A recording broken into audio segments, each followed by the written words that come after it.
Thank you so much for these very kind words, for the warm welcome,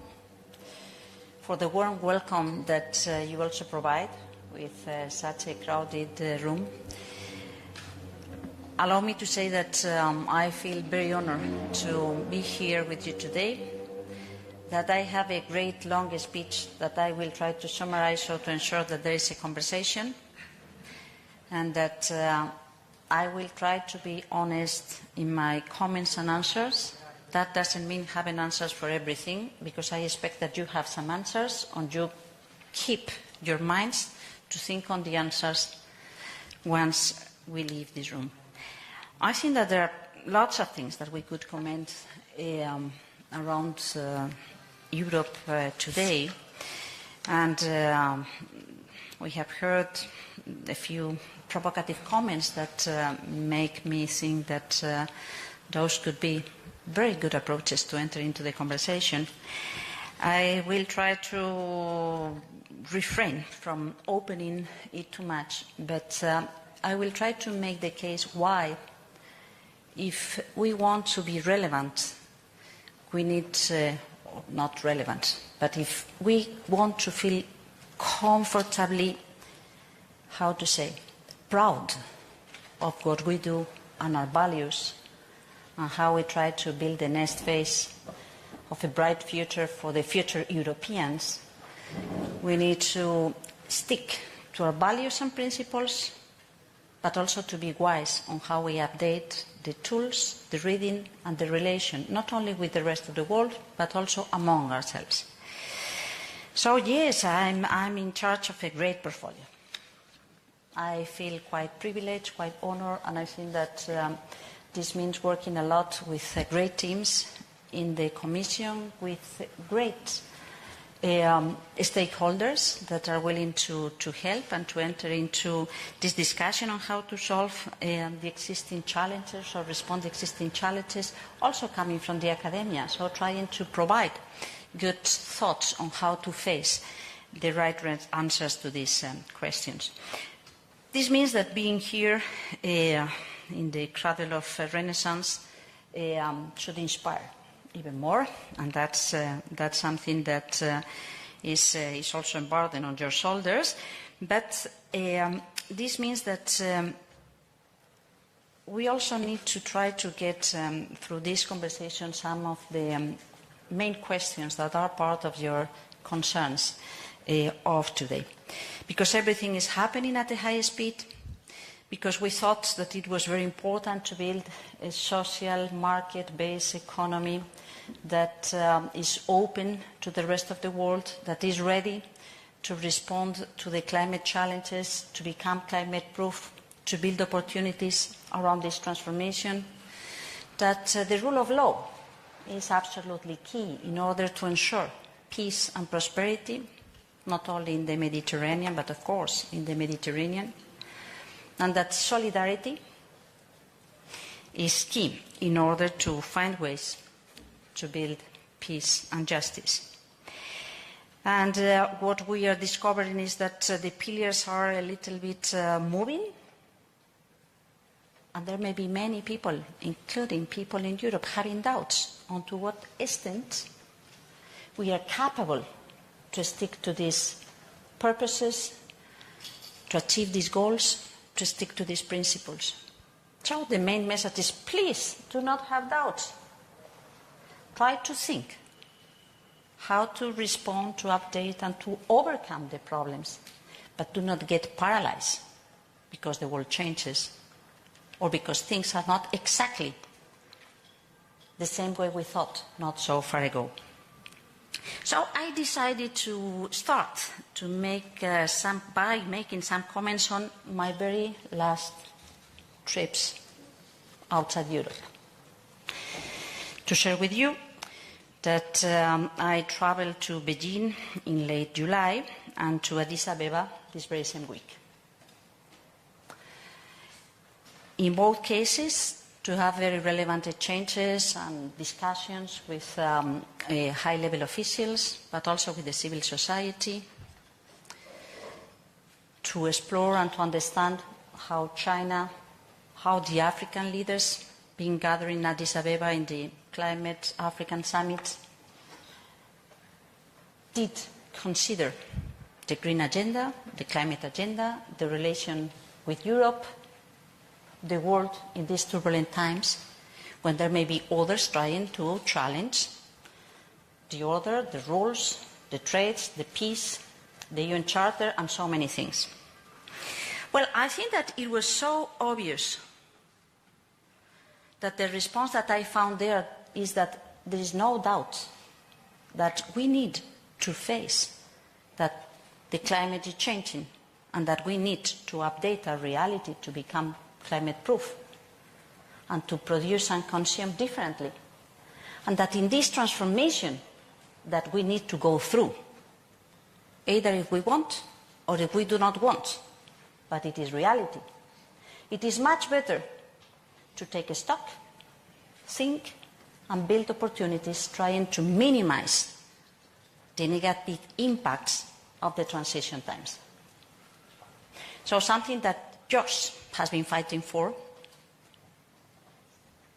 during a long time, something that we have said that it is framing the way we understand the relationship between the Europeans with the rest of the world, but also in industrial and economic terms. Well, they have a clear understanding that this is the case. China has built an entire ecosystem around this, from research and development, production, deployment, around clean energy, but then expanding the understanding of what clean energy means. China understood that this was not controversial,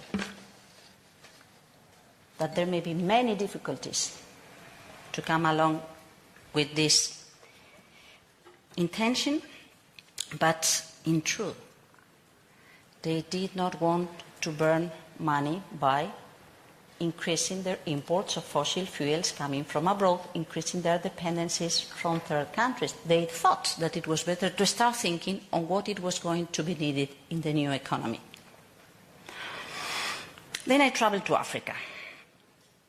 And what I found was not a region waiting for it, but a continent poised to leapfrog. Many countries, many leaders, that doesn't mean every single country, that doesn't mean every single leader, but a relevant group of them, a relevant group of leaders thinking that investing directly into green energy, thinking on how to build solutions for their people, being aware of being the youngest continent all over the world, could prevent them from the depletion of their natural resources, or could allow them to build other opportunities and a different way to relate to the Western countries that were willing to get raw materials, rare earths that are placed in Africa. So, the thing is that when we take into consideration the figures, how much money we burned when using fossil fuels, what does it mean in the trade balance? What does it mean on that money that is not being used to invest into the future, to invest in innovation, research, modernization of the industry, building peace, ensuring the new solutions? It is like a lost opportunity to keep on building for what we expect, which is a better chance for a better future for our society, the creation of wealth, a fair society that counts on opportunities for everybody, and a peace society that can relate on a peaceful world based on rules. So I think that what we witness today is a very relevant shift also in terms of geopolitics. All those countries that still rely and consider that fossil fuels has been a very relevant part of their wealth and their power,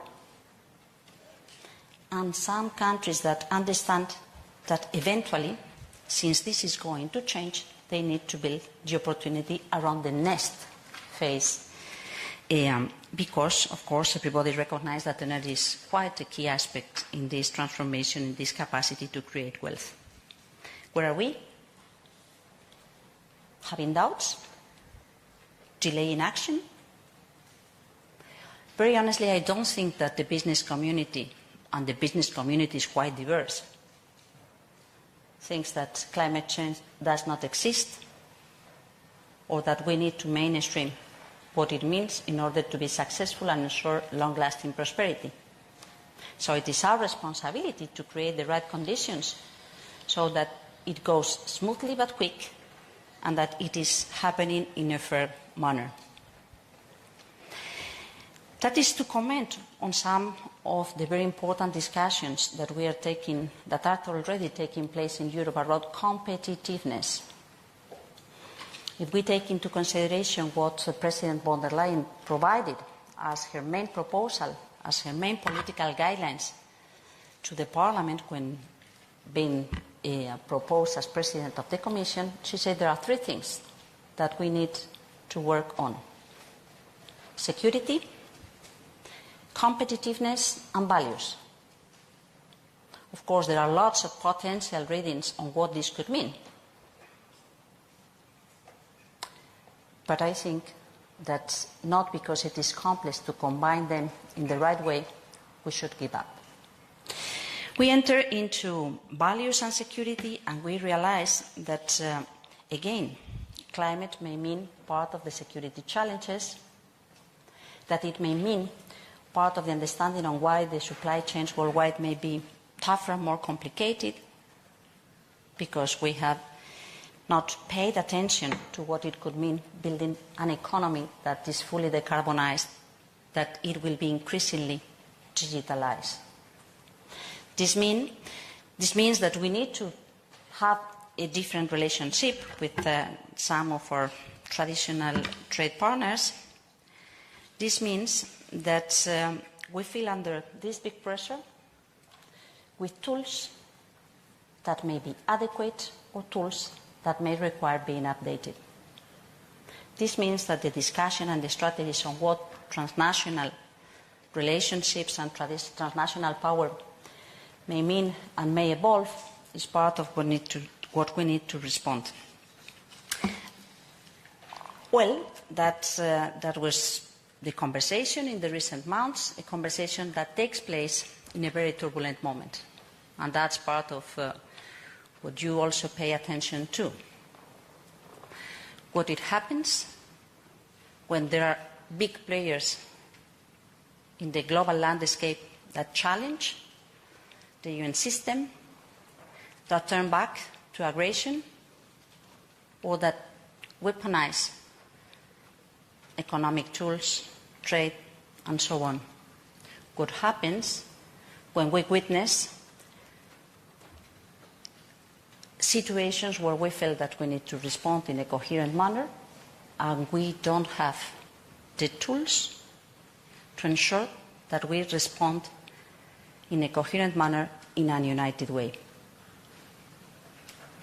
And this is why, again, I think that the main challenge for Europe today is to be sure that we are able to update our tools to remain united and to be able to respond without missing the deep understanding on where we are and how we can relate to the rest of the world, but how we can relate among ourselves to deep into this union and to deep into this joint development of the European project. There may be tensions that we already witnessed, to what extent we turn back to national interest instead of feeding into the broader European interest. There may be tensions on whether we delay, we wait, or we sacrifice some of those things that we identified as key principles to organize our action or our pathways. And again, I think that it is important to be aware that not because it is difficult, we can deny that we need to do it. So I use this reference around climate or around competitiveness as one of the main elements under discussion today in the public agenda. And I'm sure that this is the case also here in Italy. What is competitiveness? How we deal with that? What if the others, whatever? In fact, the world is moving at a very high speed. So we need to do. We have done a lot. We are a kind of reference for many of the things that have been happening. There may be others challenging this move, but that should not mean that we need to stop. On the contrary, we need to find our way, and we need to find the manner to ensure that people come back this transformation and experience the benefits of that. And that means being coherent both internally and externally. I'm sure that you will have many other topics that you would like to discuss, and I would be very happy to take your comments on words, whether if it is competition, international governance, climate and energy, or European governance. Thanks a lot.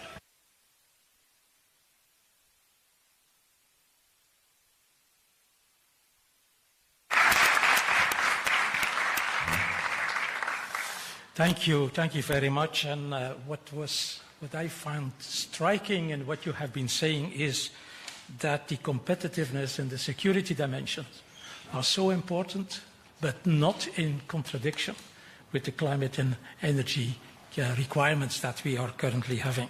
So thank you very much for that dimension, and I'm sure there are going to be many questions in this regard.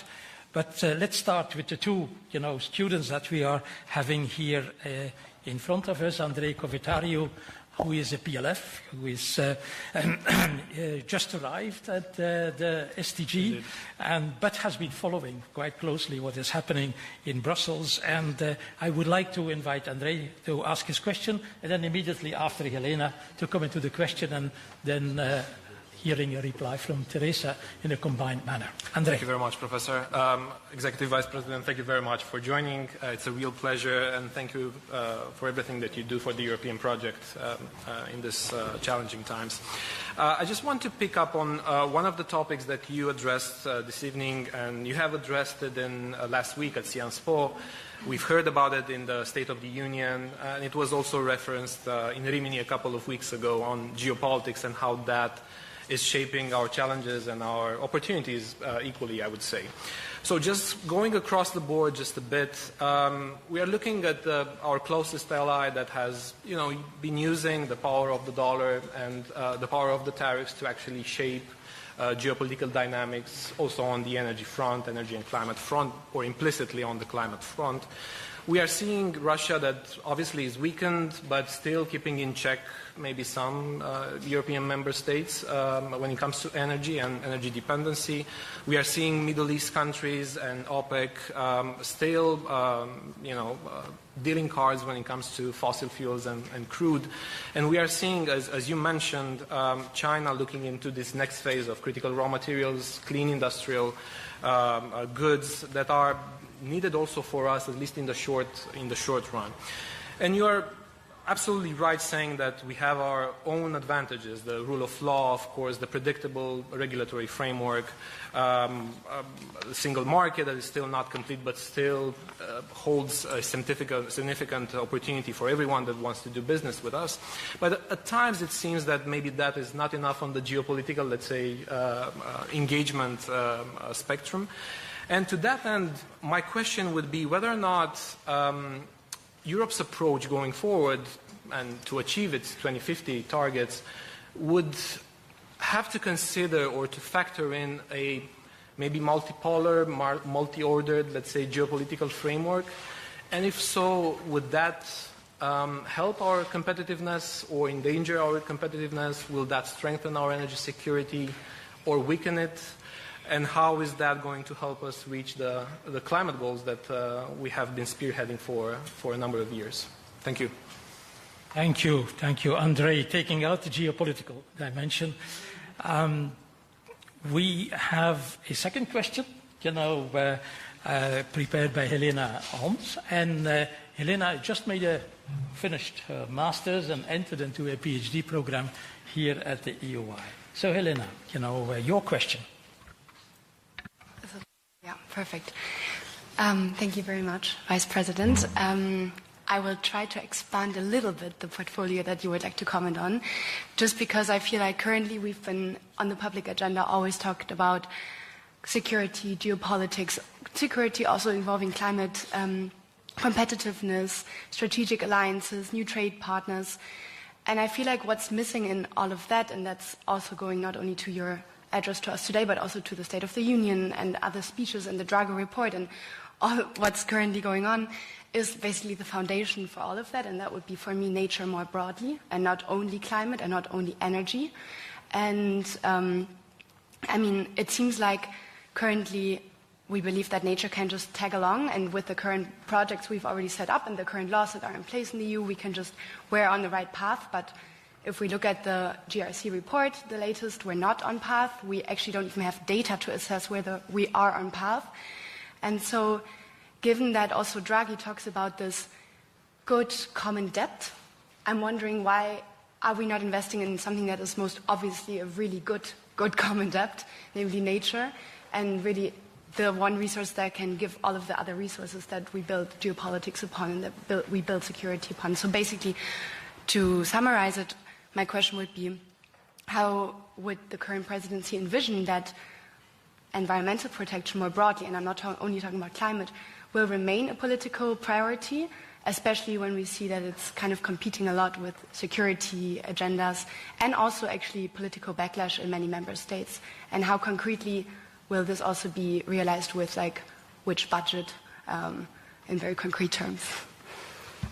Oh, great. I think that your questions and comments, the two of them are very important and very strategic. First, yes, I think that in this world, multipolar world that we are building, for Europe it is important not to hide, not to lag behind simplistic dependencies. To me, what we have been witnessing in this very last year is a kind of naked emperor. So, yes, we were trusting our friends for many things, and then we forgot that it may be the case that it was not so obvious that this was going to last forever. It is quite clear that, in fact,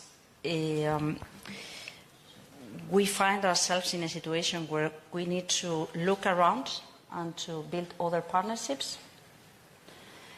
And these other partnerships may be based on many different aspects: building development, trade, which is a very powerful element, the use of the single market as a very powerful tool to ensure leverage vis-à-vis others is very interesting. And in certain occasions we have been too naive.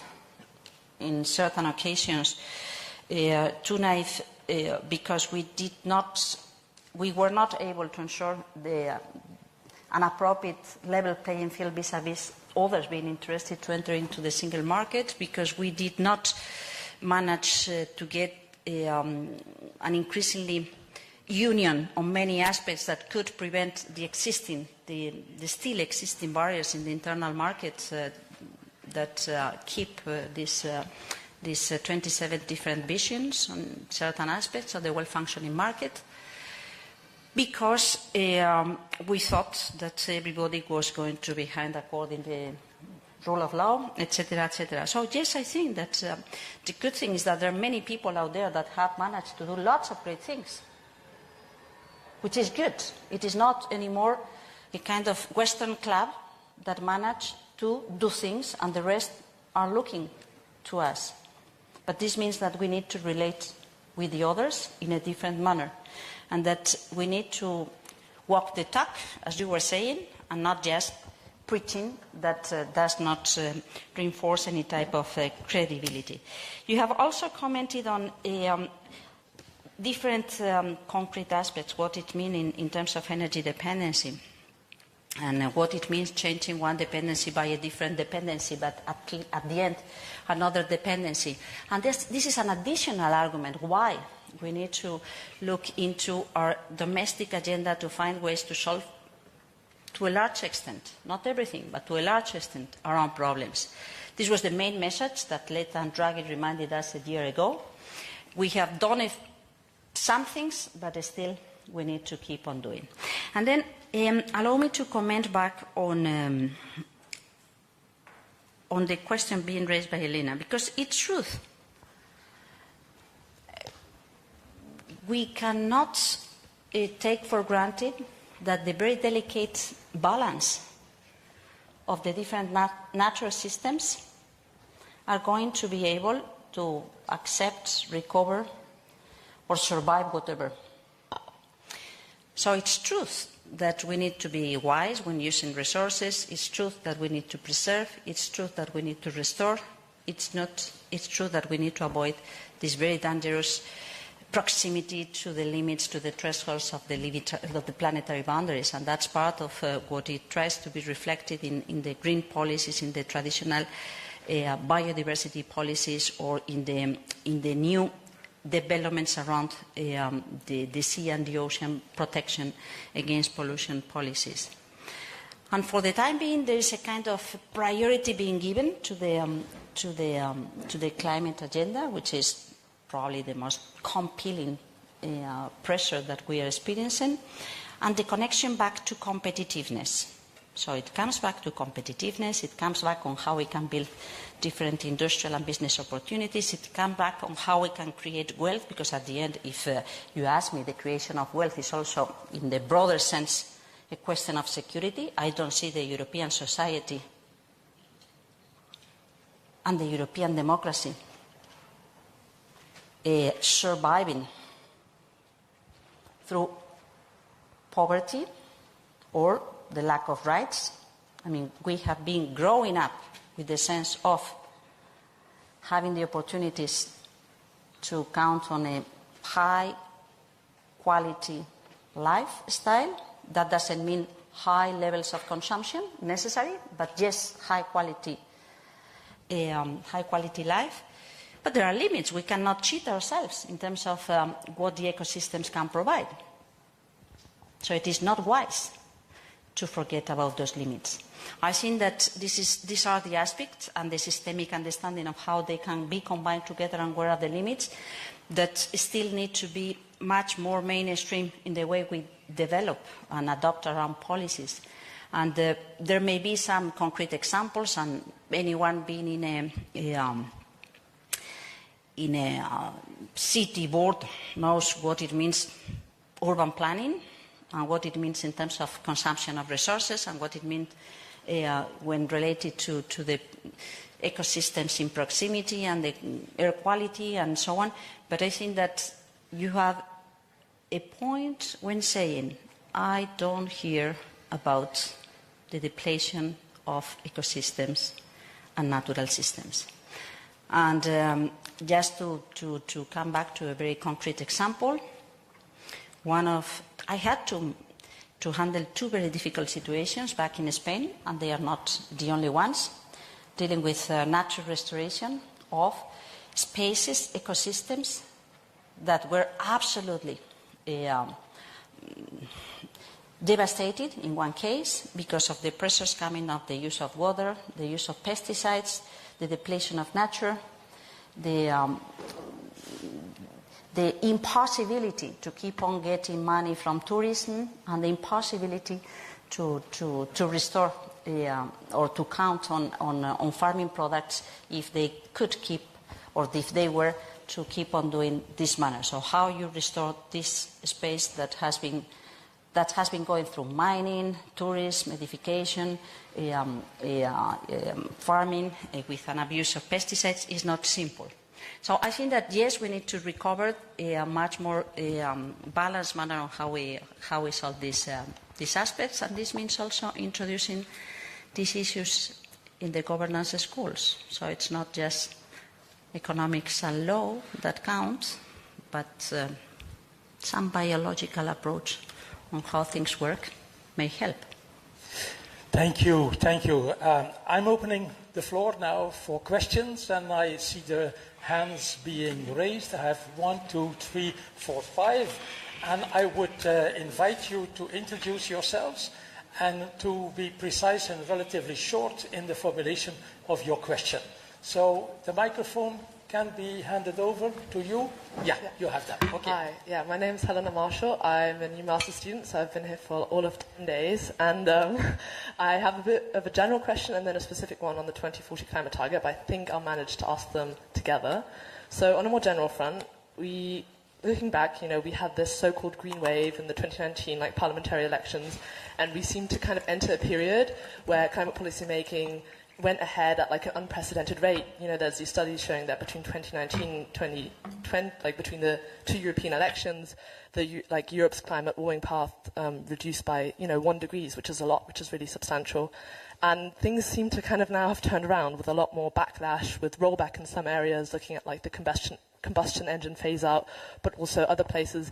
Things seem to have gotten a lot harder on the climate policy front. And I think my question is kind of how, being in climate policy on the European level a bit longer, you've probably experienced different phases of climate policy making.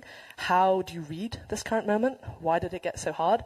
And how do we go forward? And I think that kind of this rollback moment is and maybe the incoherence between member states is visible very starkly in the negotiations around the 2040 target, where there's been a lot of delay. And at this moment, it's not even clear if we'll meet the deadline for handing in our NDC for COP in Brazil. And I'm wondering, how do you see a path forward there specifically? How can we have a unified European position going into COP and kind of make clear where Europe stands? Thank you very much. And can you shift the microphone to this gentleman here? Here, yeah. Okay, so the backlash and how to deal with the backlash. I think it's a very important question.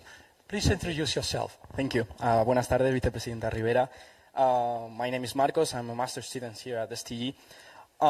Considering that the Spanish government, led by your own party, PSOE, has legally challenged the inclusion of gas and nuclear in the EU taxonomy, I must ask, by labeling them as green in the Delegated Act of 2022, did the Commission prioritize a political compromise for countries like, for example, Germany or France, over than scientific evidence or scientific credibility? Thank you. Okay, so a question about the taxonomy. There was a question here that was raised by the lady in the back, and then we come to you, gentlemen, with a hat. Okay? Okay, go ahead. Hello, my name is Iliriana Gioni. I'm a visiting fellow here at the EUI at the Historical Archives, otherwise based in Brussels, research analyst at Carnegie Europe. I would like also to mention that I'm an Albanian from Montenegro, and it's relevant to my question because I come from the direct neighborhood of the EU, and you started your speech with EU relevance in the world. And I would like to ask, how can the EU be so ambitious at this point to be relevant in the world when in its own neighborhood at the moment, from the perspective of people in the Western Balkans, it is failing? We have countries such as Serbia, that's having a democracy crisis with police brutality having gone to the maximum point at this moment. However, the EU has designated such projects such as the Jadar lithium mining as a strategic priority in its next phase. So if EU is losing credibility in its neighborhood, on its own soil, I must say, because we consider ourselves very much Europeans and Europhiles, how can we go forward and be so ambitious abroad? Thank you. Thank you very much. And gentleman with the hat, and then you. So the neighborhood, as you know, the question, please go ahead. Thank you very much. My name is Justus Schlesser. I'm a first-year master's student here at the SCG. I'm also from a region being heavily impacted by the phase-out of coal. And something else that was really an experience of disenfranchisement. I mean, of course, that is necessary, but something I wanted to ask you about, because leading the just transition is also part of your portfolio. Something that keeps on happening is that companies change their legal forms into the European legal form, so into a Societe Europea. I'm so sorry, I've never had Latin school. However, in that way, European law allows companies to undercut workers' participation in what direction their companies are going. I wanted to ask you whether there are any plans in the European Commission to change that and fix the legal loopholes involved in that. Thank you. So the question on the just transition, and Trina, my colleague, go ahead. Hello, my name is Trina Flockhart. I'm a professor here of security in this beautiful building. I'm also Danish, and that's relevant to my question. And I must apologize for quoting you, but you recently said that we cannot accept whatever the US demands, and that we must avoid the temptation to subordinate to others' interests. That at least was the gist of it. So these are very strong words, and it's very difficult to disagree with it. But being Danish, I'm in the position now that my country is being threatened by what we thought was a friend. And I think it's fair to say that what is happening in the EU, if we look at the EU-US trade agreement, that agreement is in some ways compromising on our own interests. And I'm just wondering whether you can briefly sum up what it will take and when we can expect the EU to be in a position to avoid having to subordinate our interests to others, in this case, our friend, the United States. Thank you.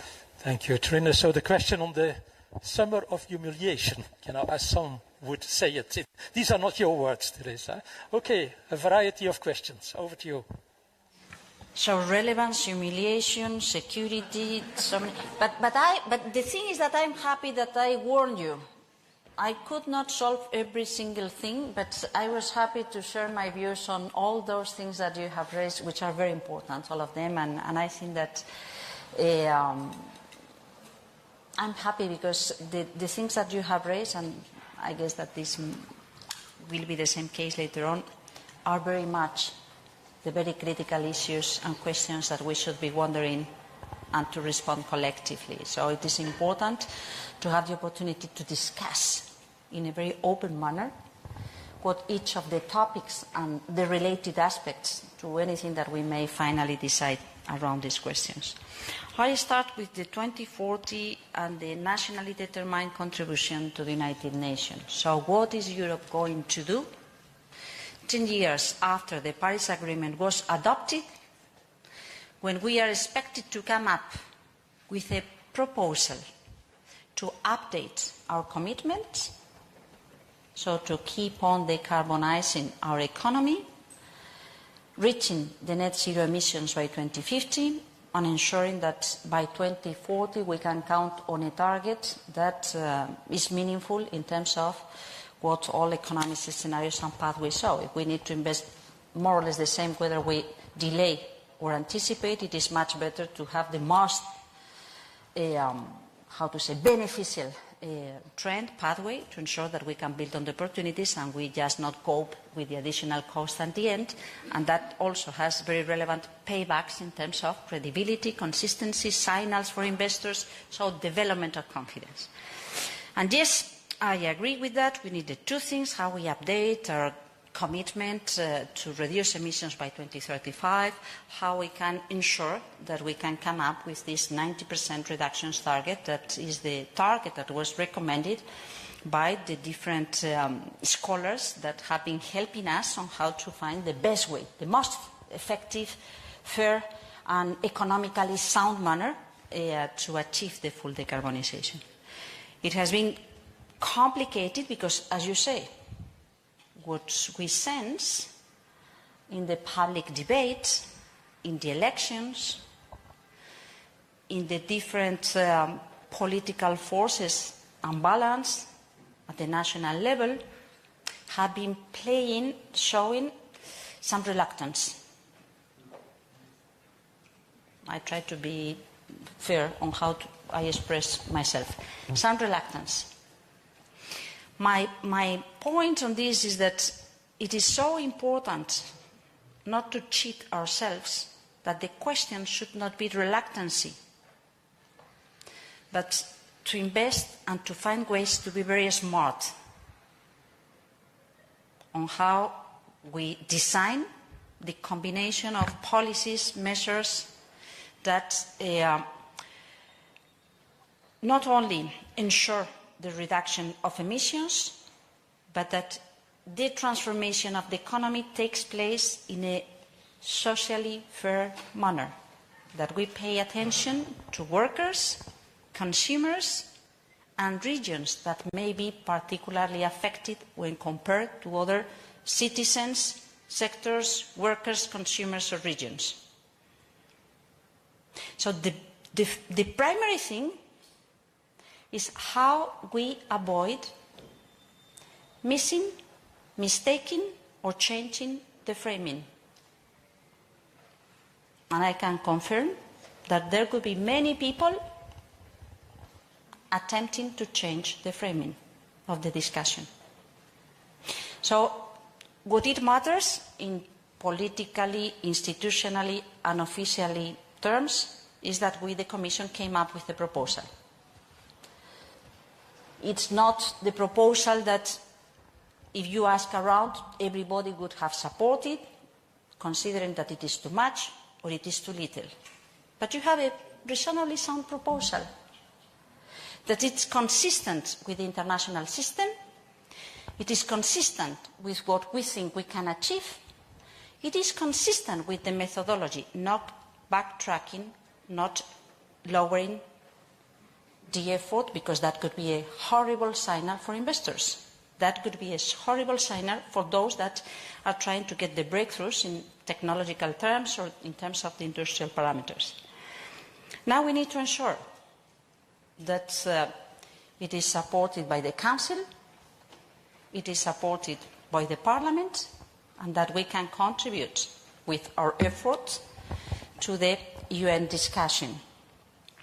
That we can contribute providing the right conditions to the investors, and that we can ensure that we deserve the confidence that people may be putting on us, because we think in security terms, including the effects of climate change and how we build resilience, and the more we reduce the eventual lower charge in terms of adaptation, cost and resilience, we can ask the others, please, we do not represent anymore such a big share of global emissions, and we are going ahead towards a fully decarbonized economy.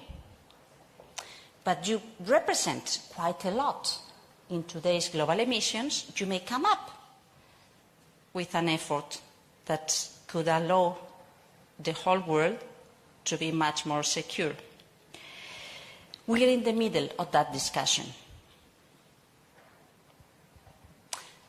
And it is not an easy discussion because, again, and I think that this is a strong comment that I'm going to make, the fear is the worst companion that we may find in our way where the path is difficult. So I think that we need to be very honest and very humble. Yes, it is not easy. Yes, if we want people to back this deep transformation in such a short period of time, we need to be quite careful on the side effects that it may have on the population, workers, neighbours, consumers. But we know that we need to go through this pathway. So it is not a very wise thing to say that we can wait and see, or that we can hide the problem, or even worse, that we can deny the problem or deny the data, which is the type of discussion that we are having today. But I agree with you, and I hope we can deliver. That's my point. We will be seen, and it is not easy. We are working on that. Then I come to the nuclear and gas taxonomy. I have to tell you something, Marcos, that I don't know if you're aware. Yesterday, the General Court stated that they were going to back the taxonomy decision as adopted by the Commission. You know that when the group of experts recommended, well, if we want not to waste any single cent, it could be good to provide some information on what is win-win in terms of your investment, because it is going to help into the decarbonization. It does not mean any type of risk in terms of liability. Everything is perfect. And we are going to assess this, and we consider that these are the aspects or the elements of any type of investment dealing with energy that have the lowest possible risk into the future. So it's a very safe investment. And if we are transparent on how we invest, and if we label that as green, it could help to channel the funds, the savings being invested in this type of solutions. Then the Commission, and the Commission was in a position to do so. I mean, the Commission can take into consideration these aspects and then make a proposal that could be changed if it is good based. Introduce nuclear and natural gas as transition technologies, which is a kind of, light green. Not green, but light green, but in the same decision. And yes, politically speaking, I challenge that approach, but we did not go to the court. There were other member states that went to the court, and the court has stated that it was sufficiently sound as part of the discretionary capacity of the Commission to come up with this proposal. So the discussion is over. But then allow me to bring you into a much more dangerous discussion, because then I turn back to the other side of the Atlantic, and what we see is exactly the opposite. So going after those that were trying to be transparent on what they consider the wise investments, because they were lower risk of liability, because they were green, because they were well-performing, and so on, considering that it was a discrimination and anti-competitive behavior. So, facilitating, allow me to use this expression, going back to darkness. You don't know where you put your money. You don't know what it may mean. You don't facilitate the transformation. It is not that this will happen this way, because I think that to a large extent people know what we talk about, and I don't see anyone thinking we are going to bet on coal. But in fact, it reduces the toolkit that the governments should be providing to facilitate the citizens, the investors, the companies, the technology developers, the energy providers, to take the right decisions with the right incentives in a much more faster manner. Then I come to the phase-out coal, which is also very interesting, because yes, it relates back to the just transition. About workers' participation in businesses. I think that you are right on that point. It is very important, and I was also commenting on the fact that we cannot say from one day to the next one you forget, you close, and you don't care about what it means for a region that has been living around a certain good, a certain production, a certain economic activity for generations and for decades. For many reasons. Even if it could make economic sense, and normally it makes economic sense, we need to provide the measures to facilitate the alternatives to ensure that people doesn't get with nothing. We need to create the conditions to ensure that there are other alternatives in the very same region. And this means investing lots of political capital, and not only money, but also money, so to create the conditions to incentivize the creation of alternatives in industrial terms to facilitate this transformation. Also developing the alternative skills, because there may be workers that knew very well how to work in a coal plant, but if they need to think in a different type of job, they need to count on the skills to be able to do so. And third comment, which is very important, it is not only economic, industrial, or providing the skills. There are emotional parts of this. I mean, the whole story of coal comes up, mining, not so much the coal plants, but it can be the coal plants, comes up with solidarity among the families, with generations, being reliant on that, being proud of having contributed to the creation of wealth in the region and in their country. And I think that that psychological aspect cannot be undermined either. We need to pay attention to that. If we say, sorry, you are not worthy anymore, and we forget about you, it is pretty unfair. But as I said, I think that this means working intensively on the ground, accepting that there is an end, but providing the tools to ensure that even if there is an end, there are alternatives and people doesn't feel like left behind, with the society and the institutions providing the right support to facilitate the transformation. But as I say, there may be tools, funds, but we need to invest at the local level, including the local players investing in the definition of the future. I was the energy minister responsible for the phase-out of coal in Spain, and of course the size was not comparable to what it may happen in other countries. And I had some tough experiences at the beginning to say, okay, I am here, let's talk to the neighbors, to the mayors, to the small business, to the other relatives in the families that do not work in the mining activity, but their bars, hotels, shops do rely very much on the activity that is taking place. How do you see your future? What do you think about building? What are your alternatives? What would you like to see? What are the capacities? And it is, as I say, quite an intense exercise that requires an involvement, a commitment, and engagement which is very strong. So no concrete recipe apart from respecting these very important principles. And then I come back to the humiliations. Well, I think that first thing, Viva Greenland, no?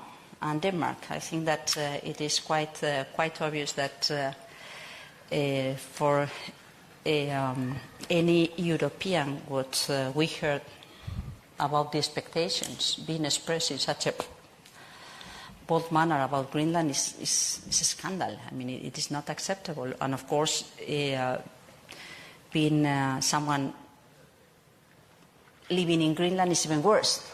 I mean, it is Europe, it is Denmark, and then it is Greenland with its own realities and context, or what we saw 2 weeks ago with the Minister of Foreign Affairs calling the ambassador and saying, the US ambassador, what are you doing? What are your people doing on the ground? So it is something that deserves a clear message coming from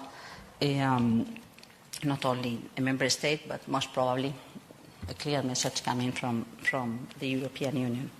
What I could say about this is that something that I already commented this morning. I think that it is, to me, what we have witnessed and what it has been happening in the last months. It's a kind of shock, first thing, because we could not expect from one of our main partners in the building of the new realities behaving this way.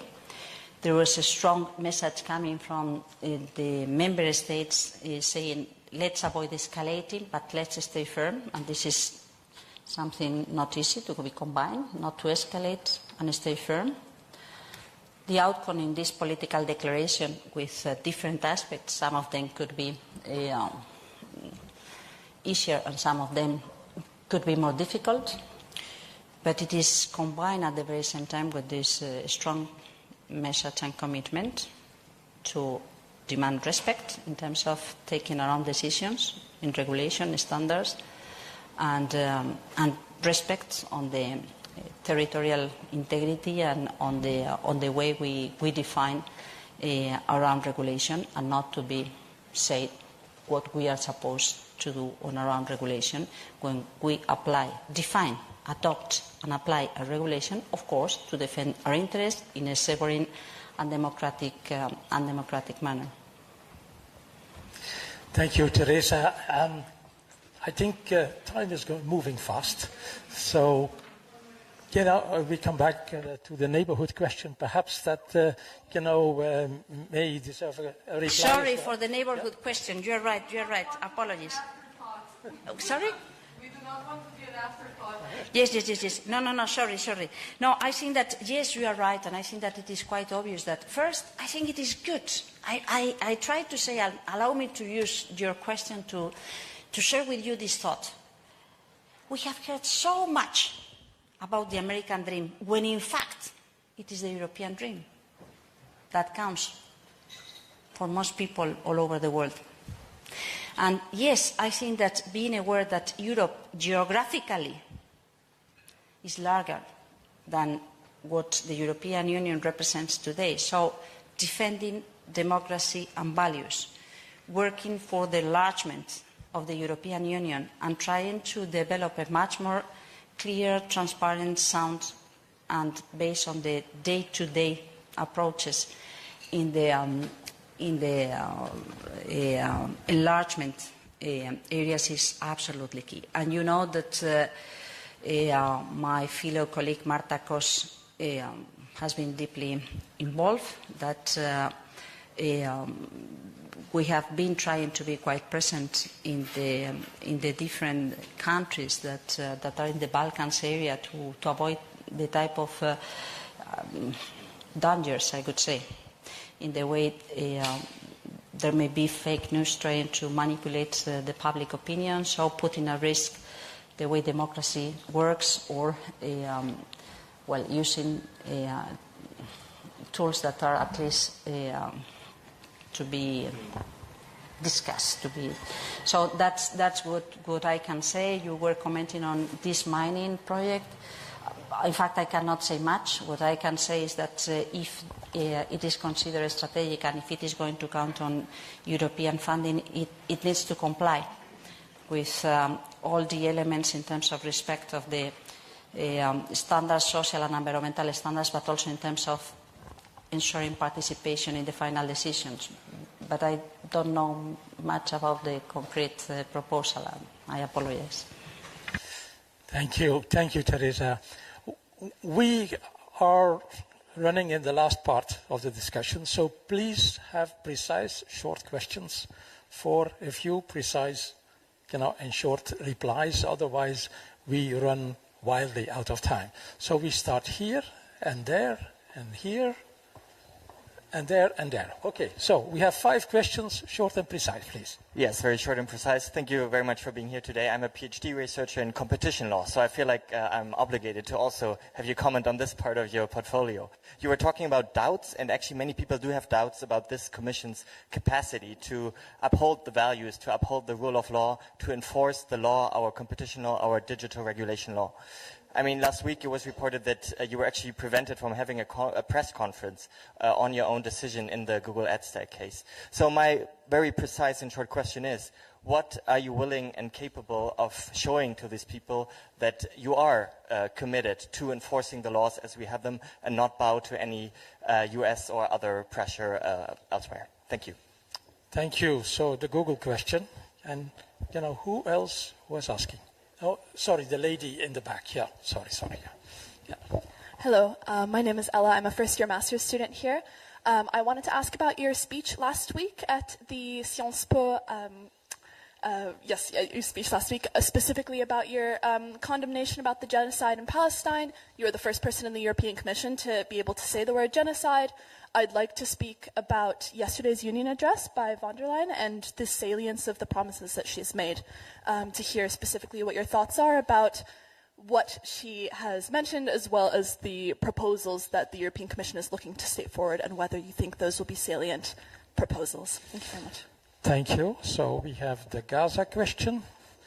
We move on. Yeah. Okay. Buenas tardes, señora vicepresidenta. My question was related to values and our... my name is Francesco. I'm a master's student here at the School of Transnational Governance. My question was related to values in our external partnerships. Our external partnerships tend to be very linked to conditionality related to rule of law, human rights, democracy. And my question was, in these external partnerships, how do we ensure that these conditionalities do not become a disincentive, especially when there are other countries like China and which are much more willing to establish partnerships that might be more incentivizing. Okay, thank you. There was the lady here and over there then. Okay, here you are. Thank you very much. My name is Laura Ram. I'm a Policy Leader Fellow here at the SDG. My question is on transnational solidarity and really talks also to the value factor, the third pillar you mentioned. So coming back from Addis Ababa, what are the requests? What is Africa especially asking from the European Union in terms of correcting some of the wrongs from the past and being solidarity in times of turbulence? Thank you. Okay, Africa. And the last question? Yeah. Thanks. Thank you. My name is Lorenzo. I'm just a regular local citizen. And my question regards AI competition, because we know that Europe has announced the Invest AI program to 100 billion euros, and also recently two European companies, Mistral and ASML, signed a deal with a value of 1.5 billion. But just yesterday, Oracle and OpenAI signed a deal of more than 300 billion of dollars to collaborate. And so my question is Europe already lagging behind? Are we still in the race? How we are gonna compete in the AI race? Because I think we are a bit doomed. Thanks. The AI question. For a local neighbor is not bad, eh? Teresa. Yeah. No, thank you so much. That is the Florentine spirit in the streets. No, allow me that's a joke, apologies. I didn't want to. So allow me to go through all your questions. First, I was so surprised to get this comment, like if there were any kind of weakness around the implementation of the antitrust law on the big digital companies, the big tech, and the application enforcement of the Digital Markets Act. Everything that was there in the pipeline, there are more things in the pipeline, but they are not ready yet, have been solved, have been decided. And I think that what we saw last week, I was commenting this morning, it is not that the enforcement of the law is a political decision, but in this case, it is politically relevant. So it is not that we adopt a decision stating the infringement, sanctioning the company, and expressing that there are some remedies to be adopted so to ensure that this is not going to happen again, that the amount of the fine is defined along the very same guidelines that we apply, because we think that it is also quite important to be predictable in the manner that we assess the proportionality, the elements of gravity, and so on. And it came up. And it came up, and there was a technical briefing on that, and it was Friday evening, and so we decided we'll do a technical briefing then first, and then I called for a press conference at 7 o'clock. Okay, I will come up, I will have occasions to come back on this, including in the EUI. I didn't expect, but it's good that you came with that. But I think that it is quite important to reassure once and again that of course not. Of course not. It is beyond any type of eventual opening additional discussions on what we are going to discuss with some. I mean, I'm not expressing my opinions on the regulation on taxing, whatever, at the federal level in the United States. They protect their markets, they decide how to do things, and they are sovereign. It is the very same case in Europe. And in addition, in this very particular case, the thing is funny, because as you know, a federal judge already adopted a very similar resolution back in April. So how we, the two big national competition authorities, cooperate to ensure that the remedies that we introduce to prevent this position that Google is holding in a very relevant market, publicity in the internet, in the digital space, is good. So to align that the remedies go more or less in the very same direction, because we're going to be covering, in our case, more than 30% of their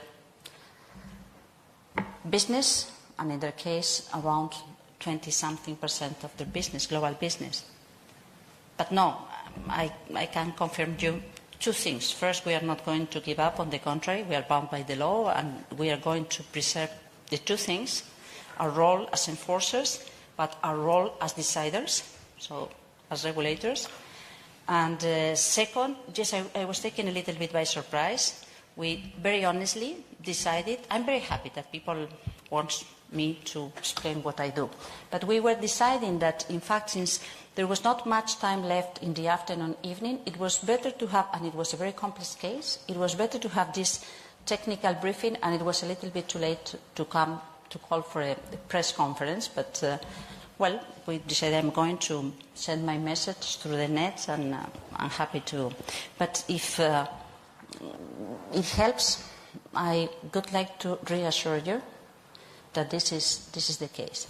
And this is very important, not only because it is important when we think this in political terms, a country telling to another sovereign, in our case it's not country, but whatever we are, what to regulate or how to adopt regulation. Of course, we cannot afford that. We are not going to accept it.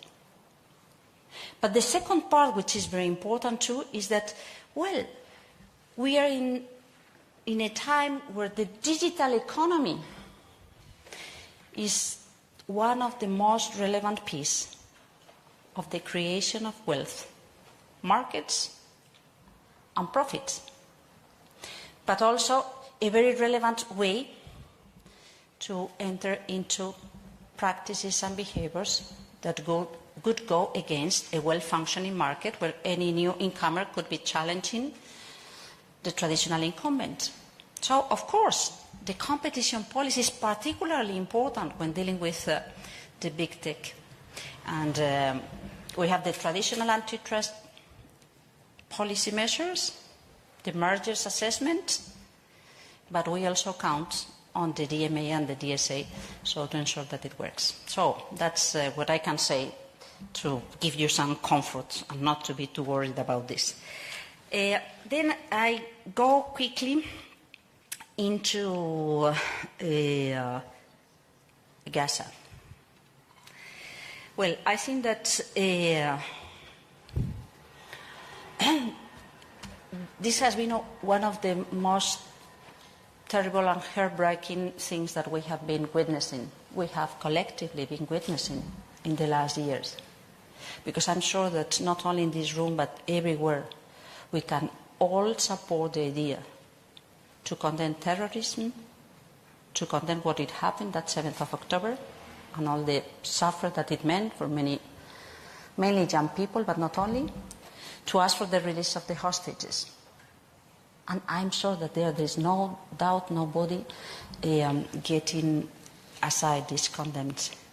But at the very same time, we expect from a country that calls itself democratic and bound by the rule of law and signatory of almost all the instruments being adopted in the international law, and we can get a handbook of international law, to respect those laws and those principles.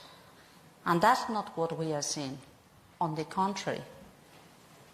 And as time goes by, and the scholars that work on what it means, how we recognize, how to prevent, how to frame, how to condemn genocide, even come up with a statement underlying what they see. and drawing out their own conclusions. Of course, my statement is not a legal statement. I'm not a judge.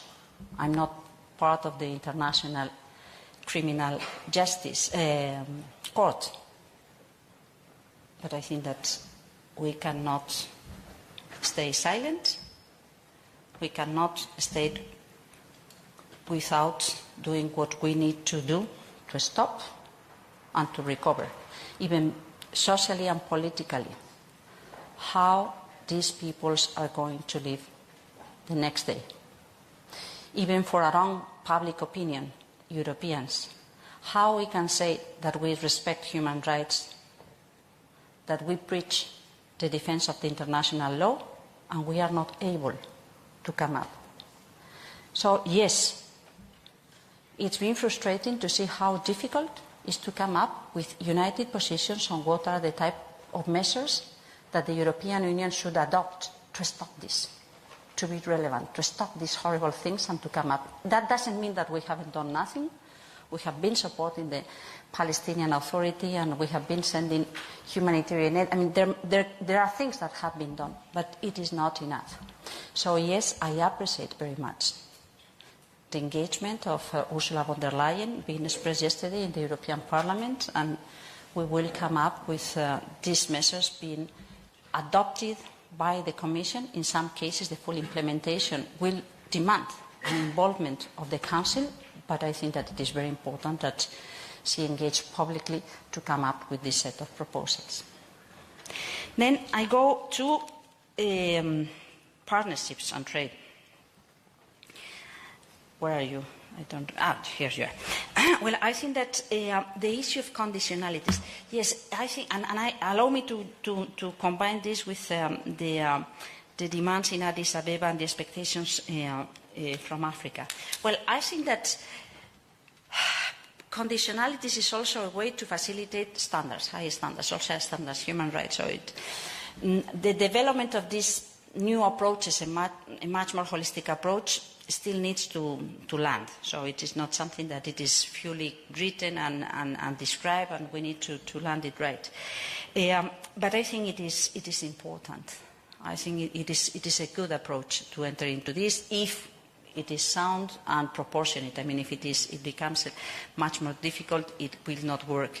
And I come back to the idea of the European dream. Yes, of course, there may be an alternative, I don't know, cheap capital coming from China, and then, for instance, you come to Addis Ababa, where they have the parliament and the venue, the headquarters of the African Union. It was built by China in a very short period of time. The Chinese left, and 1 month later, they discovered 300 microphones in the buildings. I mean, yes, it is true. There may be cheap money with apparent no conditionalities at the beginning. The conditionalities may come later on, and the question is how reliable we may be. This is why it is important, and it is part of the soft power, to be reliable, stable, predictable, and attached to values. And I think that it is important that we respect and build on those bases, and not whatever at whatever price. What's the things that I heard in Africa, in Addis Ababa, related to that? I heard, hey, it's true that we are not a developed market, but we are a huge potential market. Be serious towards Africa. And if we take into consideration that Africa is such a young continent, and you are so worried about migration, you should be thinking that it could be good, that there are opportunities of good jobs and skills and economic prosperity in Africa. So why we do not think differently? What does it mean, the potential of the African market, compared to a bilateral agreement on tariffs? And it's a fair question. It is not the same situation, the situation that we may have here, but it is changing at a very quick speed. And it is very interesting because you need your engineers, your jobs, your resources, but that means infrastructures, education, capacities, rare earths and raw materials. It means lots of things where we can find partnerships that could be much more attractive than what we have done up to date. So I think that is another powerful message. Let's open our eyes and our minds beyond our borders. Let's work as much as possible in the domestic agenda to be consistent, but let's, coming back to your question on the multipolar, let's think beyond our borders and beyond the traditional partners, because there are many things that we can do together, and that could be a win-win approach. Mistral and the citizen walking in the streets, very honestly, I don't feel like giving a very concrete answer on this. Yes, this is a sector where we see an increasing interest and lots of operations taking place. And yes, Orange, Mistral, it is telecom, it is defense, and it is the developments connected to the digital and the artificial intelligence world to come, so the new responses. And yes, we need to follow up, but I honestly cannot respond where we are right now. Apologies. Thank you. Thank you, Teresa. I think we come to the end of our discussion, but I would like to take 2-3 messages that you have been bringing forward. I think that the first one is that security, competitiveness, energy, climate, this is compatible with the right policy. And I think that's a very important message, including that we have to go for new partnerships because there is a new geopolitical reality. Look at the neighborhood, but do that with an open mind. If we have the finger up with our Western superiority, that it is not going to work. So I think that's a very important first issue that I picked up. The second one was on the climate targets, that are on the table and that are going to be there on the table with COP30, etc. I noted a few important words that you were bringing forward. We have to be and we have to remain credible at the international level.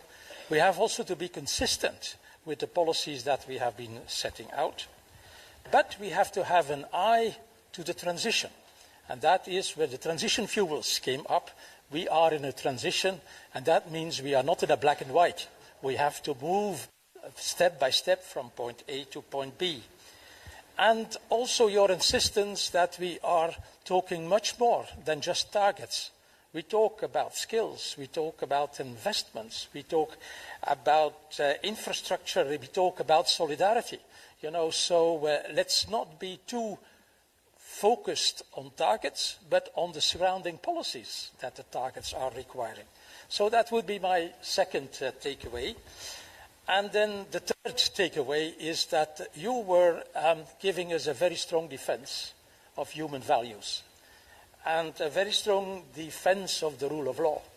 Also when it comes to the big tech, and we appreciate very much the decision that you have been taking recently, and also a strong respect for territorial integrity, like we saw. So let's walk away from the humiliation and let's stand up, for where we are. I think that is the third message that I take away from this very rich conversation. It was wide-ranging. It was not only about climate and sustainability, but it covered a whole range of issues: competitiveness, competition policy, international policy. But we are very grateful to have had you here, and thank you very much for your time and your very candid reply to the many questions coming on the table. Thanks a lot.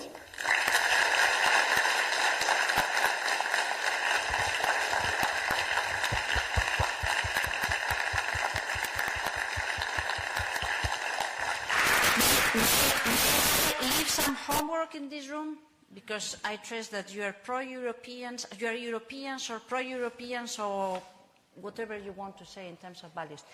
Please be bold, speak loud, be clear, stand up. Do not get trapped by the fear, the frustration or the desperation. These are turbulent times, and we need to be proud, clear and committed. So do not despair. On the contrary, please, we count on you. Thanks a lot.